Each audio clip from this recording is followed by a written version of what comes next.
परमानंद जी महाराज जो मंच का बड़ी तन्मयता के साथ में संचालन कर रहे हैं। आर्य जगत के बहुत उच्च कोटि के विद्वान, बड़ी सरलता और सौम्यता के प्रतिमूर्ति श्रद्धेय आचार्य सुश्रुत श्याम समय जी, आर्य जगत के सुप्रसिद्ध वैष्णवदर्शिका आदरणीय बहन प्रियंका भारती जी, श्रद्धेय अपने आर्य समाज के धर्माचार्य कर्मवीर शास्त्री जी, मेरे जीवन के प्रेरणा स्रोत श्रद्धेय मेरे पिता जगदीश जी महाशय बलवीर जी, अपने आर्य समाज के समस्त पदाधिकारी वृंद, बड़ी ही कर्मठ और सुशील व्यक्तित्व के आप सब धनी हैं। बहुत अच्छी यहाँ की टीम है। मुझे बड़ा अच्छा लगा यहाँ पर आकर के, पहली बार आने का अवसर मिला है तो बहुत अच्छा लगा। सामने उपस्थित सभी धर्मनिष्ठ सज्जनों, पूजा और वंदना की योग्य पवित्र मातृशक्ति, मेरी प्यारी बहनों और भाइयों, आइए कुछ विचारों को आप लोगों के मध्य में साझा करने का प्रयास करूंगी, इसी आशा और विश्वास के साथ में कि आप लोग बड़े ध्यान से और श्रद्धा से सुनें।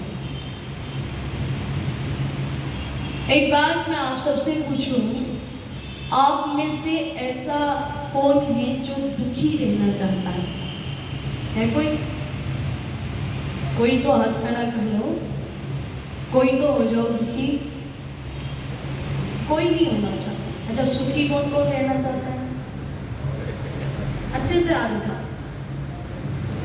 यानी कि सब सुखी रहना चाहते हैं,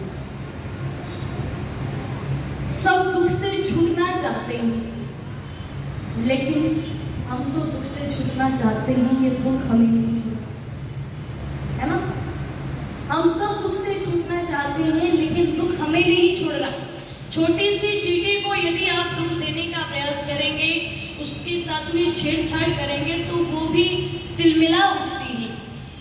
विशालकाय हाथी को यदि आप दुख देने का प्रयास करेंगे तो वो भी बिलख उठता है। आज हम मनुष्य होकर के हमारे जीवन के अंदर सुख दुख आते रहते हैं। जरा सा सुख आता है तो व्यक्ति बड़ा हर्षित हो जाता है, जरा सा धन दौलत आ जाती है तो व्यक्ति घमंड में चूर हो जाता है, लेकिन जरा सा दुख आ जाता है तो फिर उसके साथ में परमात्मा को गाली देना शुरू कर देता है कि मैंने ऐसे क्या तुम्हारा खोट कर दिया कि तुमने मेरे भाग्य में इतना दुख भर दिया, न जाने क्या क्या कर। लेकिन ऋषि कहते हैं कि हम सब दुख से छूटना चाहते हैं, लेकिन ये दुख हमें नहीं छोड़ रहा। ये तो वही बात हो गई कि एक नदी के किनारे दो मित्र चले जा रहे थे और दोनों मित्र जब नदी के किनारे किनारे चल रहे थे तो एक मित्र का ध्यान पड़ा कि नदी में कोई काली काली वस्तु बही जा रही है। इसने अपने मित्र से कहा कि देख भाई, वो नदी में मुझे लग रहा है कि कोई कंबल बहा जा रहा है, तुझे तैरना आता है, जरा तैर करके उस कंबल को निकालना, दोनों मिलकर के निचोड़ लेंगे, सर्दियों में ठंड भगाने के काम आएगा। इसका मित्र नदी में गया और तैर करके जैसे ही उस काली काली वस्तु के पास पहुंचा तो देखा वो वस्तु कोई कंबल नहीं थी, बल्कि एक रीछ था, एक भालू था जो बह करके आ गया। अब इसने कंबल समझ करके इसे पकड़ना जैसे ही किया, हाथ आगे बढ़ाया पकड़ने के लिए, तो इस भालू ने इसे पकड़ लिया। आपने देखा होगा जब कोई व्यक्ति या कोई प्राणी डूब रहा होता है तो बचाने वाले को पकड़ता है कि भाई साहब जान बच जाए, चाहे कैसे भी बच जाए, चाहे इसे डुबा करके बच जाए, है ना? तो इस भालू ने इसे पकड़ लिया। दोनों पानी में गदमद हो रही है। इस मित्र ने खड़े होकर के देखा, लगता है इसके कंबल संभल में नहीं आ रहे हैं, कंबल ज्यादा भारी है, दिखे डबल बेड का है। इसने आवाज लगाई कि भाई साहब, अगर कंबल तुझसे नहीं लाया जा रहा है तो उसे छोड़ दे वहीं पर। अगर कंबल तुझसे नहीं पकड़ा जा रहा है, नहीं उठ रहा है तो तू इसे छोड़ दे, अपन तो कमली में ही चला लेंगे का।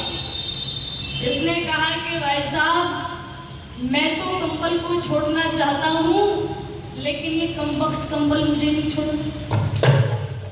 यही हाल कुछ दुनिया के लोगों का है। हम दुख से छूटना तो चाहते हैं, लेकिन दुख हमें नहीं छोड़ रहा। इसका कारण क्या है?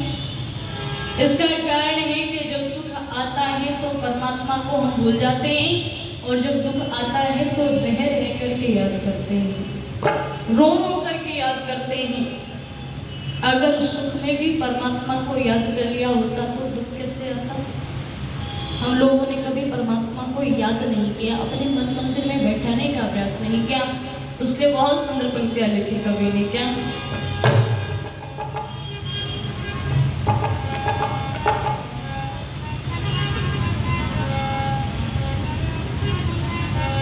कि प्रभु को न भूल,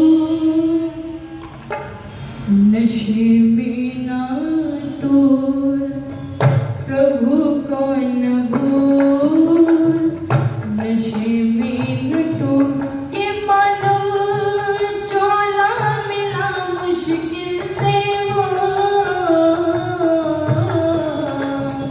प्रभु को न भूल, नशे में न टोल, प्रभु को न भूल, नशे में न टोल, के मानो चोला मिला मुश्किल से वो, प्रभु को न भूल, नशे में न टोल, प्रभु को न भूल, नशे में न टोल। तेरे लिए ये सृष्टि रचाई, फल और फूलों से अद्भुत सजाई, तेरे लिए ये सृष्टि रचाई, फल और फूलों से अद्भुत सजाई, के मानो चोला मिला मुश्किल से वो, प्रभु को न भूल, नशे में न टोल, प्रभु को न भूल, नशे में न टोल, मानो चोला मिला मुश्किल से वो, प्रभु को न भूल, नशे में न टोल, प्रभु को न भूल, नशे में न टोल। मन बुद्धि रस नाती शक्ति, कर बेमोल प्रभु की भक्ति, ओम बोलो, ओम बोलो, मन बुद्धि रस नाती शक्ति, कर बेमोल प्रभु की भक्ति, के मानो चोला मिला मुश्किल से वो, प्रभु को न भूल, नशे में न टोल, प्रभु को न भूल, नशे में न टोल, के मानो चोला मिला मुश्किल से वो,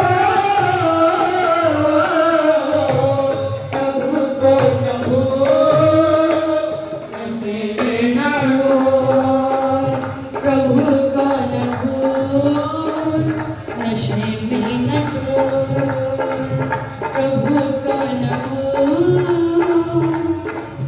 नशे में न टोल।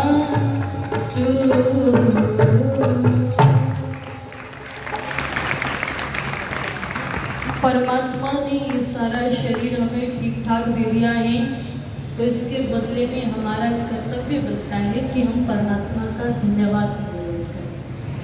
अगर परमात्मा ने ये शरीर हमें स्वस्थ न दिया होता तो क्या होता?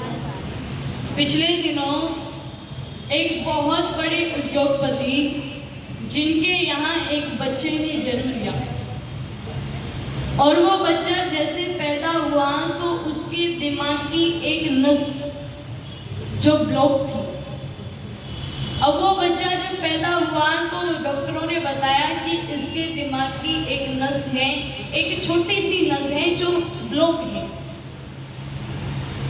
तो इसने कहा कि डॉक्टर साहब जितने भी पैसे लगे तुम लगाओ, बस मेरे बेटे को ठीक करके दो मुझे। इस डॉक्टर ने कहा कि इसको एक नई नस फिट करनी पड़ेगी तभी ठीक होगा। इसने कहा कि आप जो भी चाहिए वो करो, लेकिन मुझे मेरे बच्चे को स्वस्थ करके दो। तो विदेशों से डॉक्टरों की बहुत बड़ी टीम बुलाई गई और जब सारे डॉक्टर मिलकर के देखा, उन्होंने चेकअप किया तो पता चला कि नई नस डलानी पड़ेगी। अब वो नस जब डाली तो लगभग 5, 7, 8 लाख का खर्चा उसमें आया। डॉक्टरों ने कहा कि ये मत समझ लेना हमने इसके दिमाग में ये नस डाल दी तो ये सारी उम्र ऐसी की ऐसी रहेगी। हर 2 महीने के बाद इसको बदलवाना पड़ेगा, हर 2 महीने के बाद नस का साइज बढ़ाना पड़ेगा, क्योंकि जैसे जैसे ये ग्रो करेगा नस को भी बड़ा होना पड़ेगा। ये नस ग्रो नहीं कर सकती, इसलिए इसके दिमाग के अंदर दूसरी नस डालनी पड़ेगी। अब 2 महीने का खर्चा कितना आएगा? 2 महीने में जब नस बदलवानी पड़ेगी कम से कम 5-7 लाख रुपए 2 महीने में खर्च होगा। अब ये बताइए वो पिता उस बेटे के होने की खुशी मनाए या गम मनाए? पैसे की कोई कमी नहीं है, जायदाद की कोई कमी नहीं है, ऐशो आराम की कोई कमी नहीं है, लेकिन जब शरीर हमारा स्वस्थ न हो तो ये दुनिया की जितनी भी दौलत है ये सारी फीकी पड़ जाती है।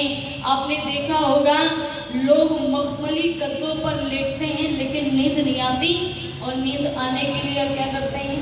गोलियां खाते हैं, गोलियां खाते हैं। सब कुछ साधन है, अच्छे अच्छे पकवान खा सकता है, लेकिन शुगर की ऐसी बीमारी हुई है कि वो रसगुल्ला तक नहीं खा सकता। क्या उसमें पैसा काम आ जाएगा? पैसा बहुत कुछ होता है लेकिन सब कुछ नहीं होता। व्यक्ति का स्वास्थ्य जब बिगड़ जाता है, हो सकता है पैसे से काम चल जाता है लेकिन संपूर्णता नहीं आती, संपूर्णता नहीं आती।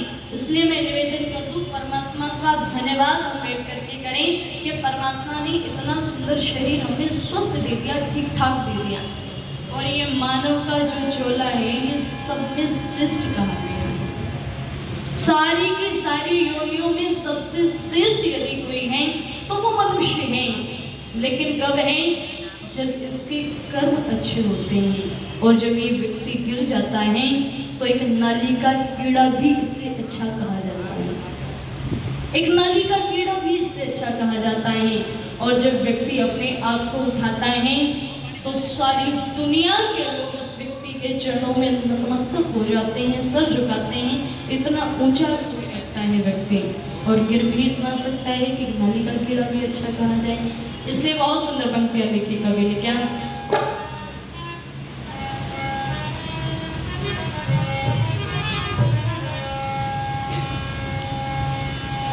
कि मानव चोला रत्न अमोला, शुभ कर्मों से पाया तुझे क्या हो गया है, तुझे क्या हो गया है। मानव चोला रत्न अमोला, शुभ कर्मों से पाया तुझे क्या हो गया है, तुझे क्या हो गया है। मानव चोला रत्न अमोला, शुभ कर्मों से पाया तुझे क्या हो गया है, तुझे क्या हो गया है। जितने भी हैं जीवदारी दुनिया में सभी पर तेरा राज है। जितने भी हैं जीवदारी दुनिया में सभी पर तेरा राज है। बुद्धि का धनी है मानव, इसीलिए तेरे सर पर ताज है। बुद्धि का धनी है मानव, इसीलिए तेरे सर पर ताज है। पर जानी कोड़ी बदले तूने से गवाई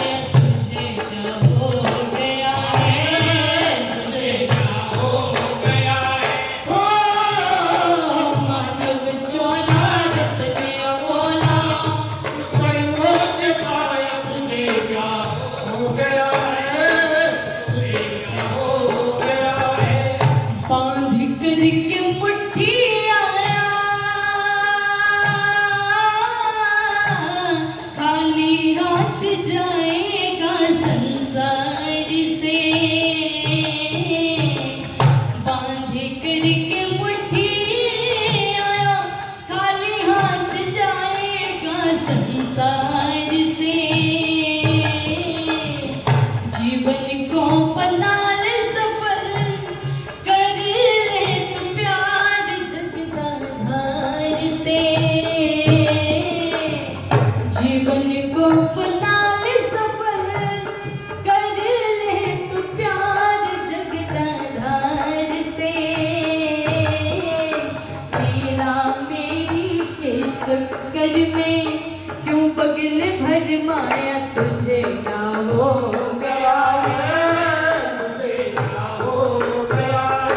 ओ मातम बोला सच में अबोला, सुन कर रोक पाया, तुझे क्या हो गया है, तुझे क्या हो गया है? करने को भलाई तुझे भेजा था ईश्वर ने, उसको याद कर। करने को भलाई तुझे भेजा था ईश्वर ने, उसको याद कर। खुशियों में फंस करके अपने जीवन को ना बर्बाद कर। खुशियों में फंस करके अपने जीवन को ना बर्बाद कर। नंदलाल कर जाप ओम का, जिसने विश्व रचाया, तुझे क्या हो गया है, तुझे क्या हो गया है? हो मानव चोला रत्न मोला, शुभ कर्मों से पाया, तुझे क्या हो गया है, तुझे क्या हो गया है, तुझे क्या हो गया है, तुझे क्या हो गया है, तुझे क्या हो गया है, तुझे क्या हो गया है, तुझे क्या हो गया है, तुझे क्या हो गया है।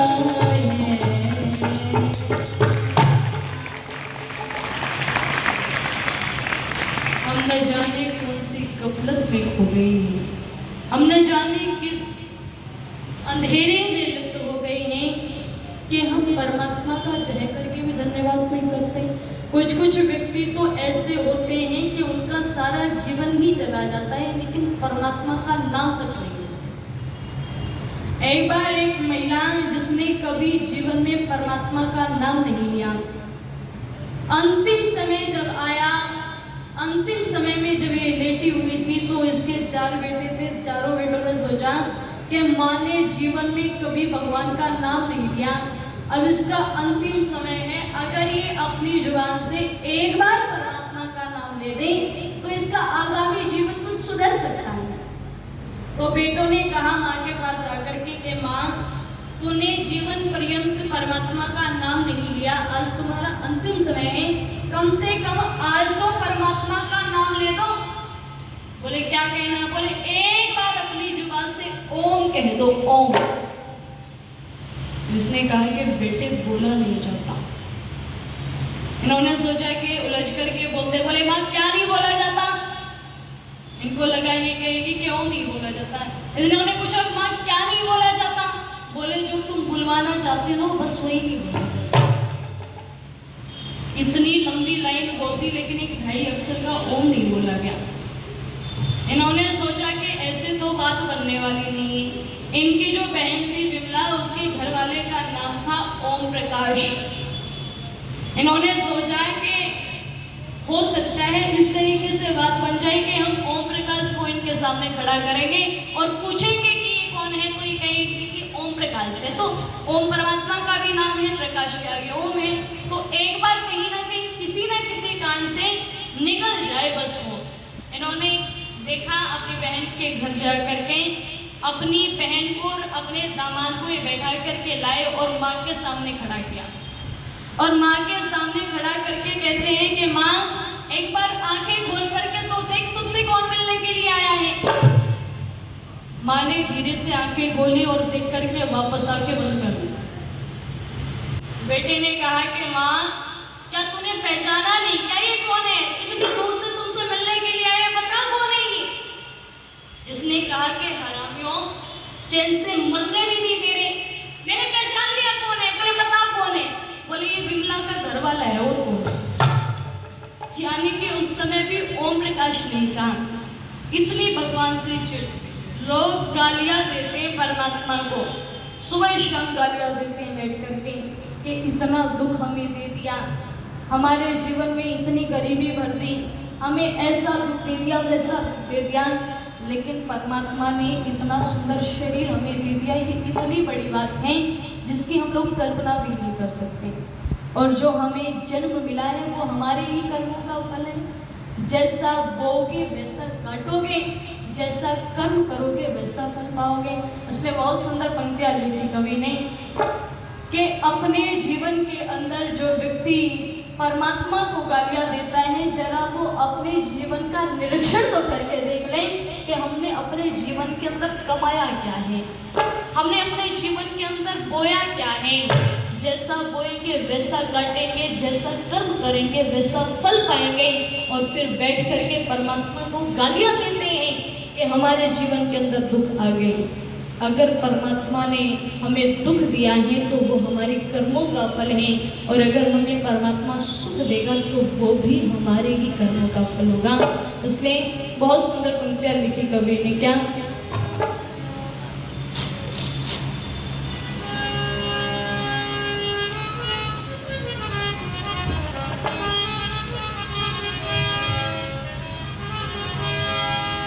जिस परमात्मा ने सब कुछ हमें दिया है वो तो गुणों की खान है, लेकिन हम लोग समझ नहीं पाते हैं इस बात को। बहुत सुंदर पंक्तियां लिखी कवि ने क्या, हे प्रभु परम पिता तुम गुणों के खान हो, तुम अनादि तुम अनंत देव तुम महान हो। हे प्रभु परम पिता तुम गुणों की खान हो, तुम अनादि तुम अनंत देव तुम महान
महान हो।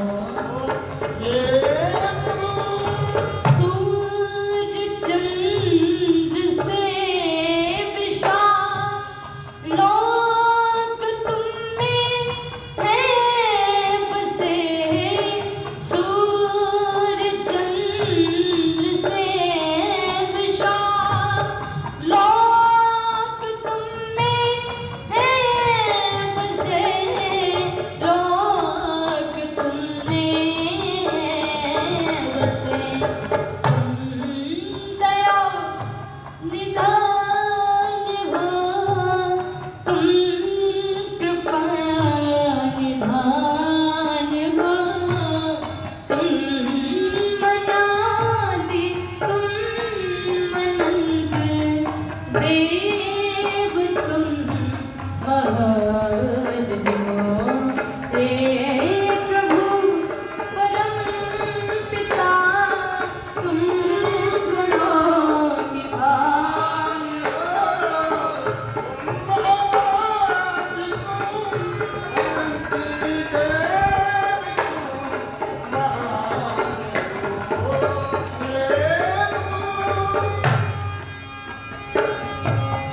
ढूंढता तुम्हें प्रकाश क्यों गया प्रयाग में। ढूंढता तुम्हें प्रकाश क्यों गया प्रयाग में। क्यों गया प्रयाग में। ओ हृदय में पाएगा जिसको सच्चा ज्ञान हो। तुम मनादि तुम अनंत देव तुम महान हो।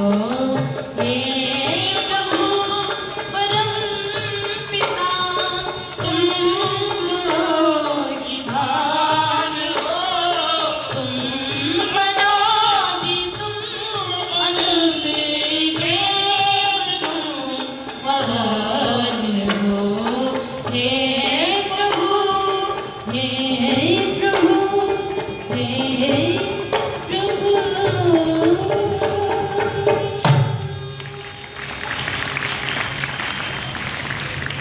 परमात्मा ने इस सृष्टि को रचा है और इस सृष्टि को रच करके इसके जर्रे जर्रे में कण कण में समा गया है। परमात्मा ने हर एक वस्तु को प्रकृति की इस तरह से तरासा है कि व्यक्ति अगर जरा सा भी चिंतन एक बात को लेकर के भी करें तो इतना गहरा ज्ञान परमात्मा ने उसमें भर दिया है कि जिसकी हम लोग कल्पना भी नहीं कर सकते। जिसकी हम लोग कल्पना भी नहीं कर सकते। व्यक्ति पाप के ऊपर पाप करता जाता है और फिर ये सोचता है कि किसी ना किसी शॉर्टकट तरीके से मेरे पाप हो जाए। लोगों ने, धर्म के ठेकेदारों ने दुकानें खोलनी शुरू की कि आप जीवन में कोई भी पाप करके आए और बस एक बार आकर के हमारे यहाँ डुबकी लगा लें तो आपके सारे पाप माफ हो जाएंगे। ऐसी ऐसी स्कीम। और आप देख सकते हैं इतनी भीड़ वहाँ पर इकट्ठा हो जाती है लोगों की कि पैर रखने को जगह नहीं मिलती। ये पैर रखने को जगह नहीं मिलती।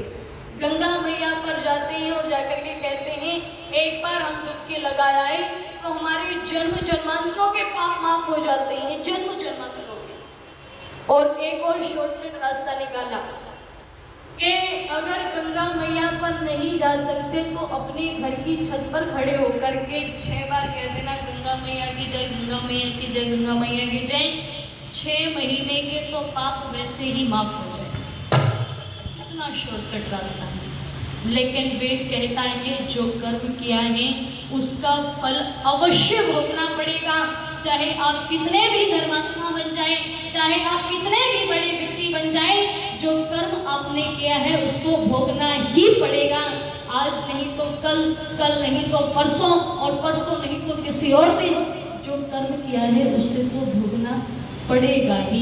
परमात्मा की न्याय व्यवस्था से कोई व्यक्ति टल नहीं सकता है।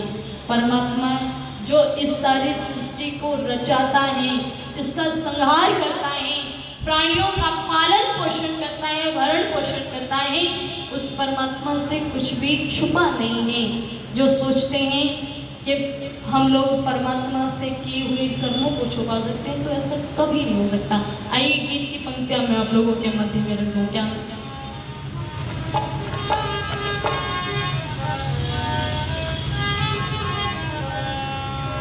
कि सर झुकाते पत्थरों को कौन सी करमाते, सर झुकाते पत्थरों को कौन सी करमाते, पर उसे ना जानते जिसकी गाएं नाच है। सर झुकाते पत्थरों को कौन सी कराते हैं, पर उसे ना जान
हैं कौन सी करामात है।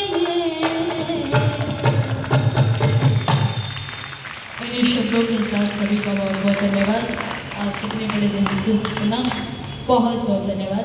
विद्युत हमारे तन्नू जी का भी बहुत धन्यवाद है। और अब मैं अनुरोध